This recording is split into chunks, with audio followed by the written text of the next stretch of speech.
ఒక ధనవంతుడు ఒకరోజు పల్లెటూరు మీదుగా కారులో ప్రయాణం చేస్తూ ఉంటాడు. అక్కడే కాలువగట్టు పక్కన కొన్ని కుటుంబాలు నివసిస్తూ ఉంటాయి. అది గమనించిన ధనవంతుడు అరే ఇళ్లకు సరిగ్గా వసతులు కూడా లేవు కదా అని భావించి ఏదైనా సహాయం చెయ్యాలని తలుచుకుంటాడు. మంచి ఇళ్లులను నిర్మించి ఆ పేదవారికి దానం చేస్తాడు. అయితే కొన్ని రోజుల తర్వాత పరామర్శిద్దామని మళ్ళీ తిరిగి వచ్చి చూస్తే ఏ ఒక్కరూ ఆ ఇళ్లల్లో ఉండరు. మళ్ళీ కాలువగట్టు మీదకు పోయి చూస్తే అందరూ అక్కడే నివసిస్తూ ఉంటారు. అప్పుడు అతను అడుగుతాడు, మీకు నేను మంచి ఇళ్లులను నిర్మించి ఇచ్చాను కదా, మళ్ళీ మీరు ఇక్కడే ఎందుకు వచ్చి ఉన్నారు అని అడుగుతాడు. అప్పుడు వాళ్ళంటారు, అయ్యగారు మేము ఇక్కడే సంతోషంగా ఉన్నాము. ఆ ఇళ్లలో పోయినప్పటి నుంచి కరెంటు బిల్లులని, ఫోను బిల్లులని, అవసరానికి టీవీలు, ఫ్రిడ్జులని ఖర్చులు పెరిగిపోతున్నాయి. ఇక్కడైతే మనకు ఏ కరెంటు బిల్లు, చీకు చింత ఉండదు.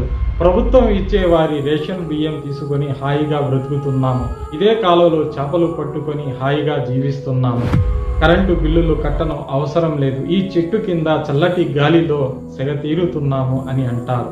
దీని ద్వారా తెలిసింది ఏమిటంటే అందరికంటే సుఖంగా ఇలాంటి వారే జీవిస్తున్నారని.